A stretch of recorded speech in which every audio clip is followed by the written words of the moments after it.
বড় লোকের বড় মেয়ে বাবা অনেক দূর থেকে আসছে ধান কাটতে আমাদের এখানে। তো আমি এখানে কাজ করতেছি, তো দেখি ওরা ধান কাটতেছে আর গান করতেছে। তো ওনাদের কাছে যাব, গিয়ে ওনাদের সাথে একটু পরিচিত হব, আর যে লোকটি গান গাচ্ছে তার মুখ থেকে গান শুনবো। দাঁড়ান আপনাদের দেখাচ্ছি। দেখুন কত কষ্ট করে এনরাই যে ধান কাটতেছে এই রোদ্রের ভিতর দিয়ে। ও ভাই আপনারা কেমন আছেন? ভালো আছেন? এখন আপনাদের ঠিকানা কোন? ঠিকানা কই? হ্যাঁ, খুলনা বটিয়াঘাটা আর খালিয়া গ্রাম। আমি ওই জায়গায় কাজ করতেছি, আর একজনের গান শুনতেছি। মানে গান কে গাচ্ছিলেন? হ্যাঁ হ্যাঁ ভাই আপনার গান রেকর্ড করার জন্য চলে এসেছি। আর কোনো কোনো কথা হবে না। কোন ভাই? কোন ভাই? ভাই এটা ফেসবুকে যাবে। আপনি এখন কে গান গাচ্ছে দেখে আপনি? ওকে ভাই আপনার গান শোনার জন্য নিয়ে আইছি। সত্যি কথা, যেটা ধান কাটতেছে ভাইরা, নৌকা বানাইছে কাবু দিয়ে। ভাই এখন আপনার একটা গান শুনবে, বাংলা কথা সবাই শুনবে, সারা দেশবাসী শুনবে।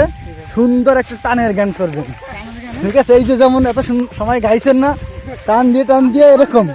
হ্যাঁ ভাই নাম কি গেছে এখন? জসিম খান। ওকে, আমাদের নায়ক জসিম ভাই এবার আমাদের মাঝে একটা সুন্দর গান পরিবেশন করে। ভাই এই গানটি আমার প্রাণ প্রিয় স্ত্রীকে নিয়ে লেখা। বড় লোকের বড় মেয়ে বাবা, আরে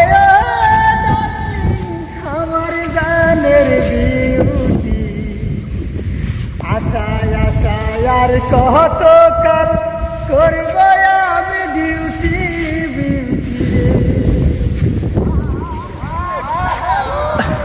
আরে ও বিউটি রে বাবা, দুলো সাসে বুলা বাড়ে রে। আরে ও বিউটি শৈশবারে ভুলে নারী লোকের জৈবন বাড়ে আগে বলে শুইলে। আরে ও বিউটি রে কি বলবো তোর দাদার কথা রে। আরে ও বিউটি মানুষটা নাই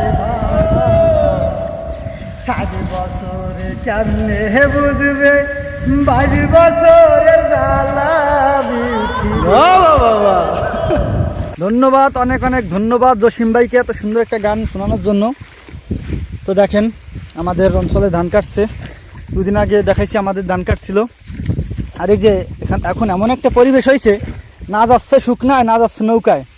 তাই তাবু দিয়ে নৌকা তৈরি করে এরপরে এর ভিতরে ধান ভরে নিয়ে যাচ্ছে। তো ভাই ভালো থাকেন সবাই, আর ধন্যবাদ ভাই।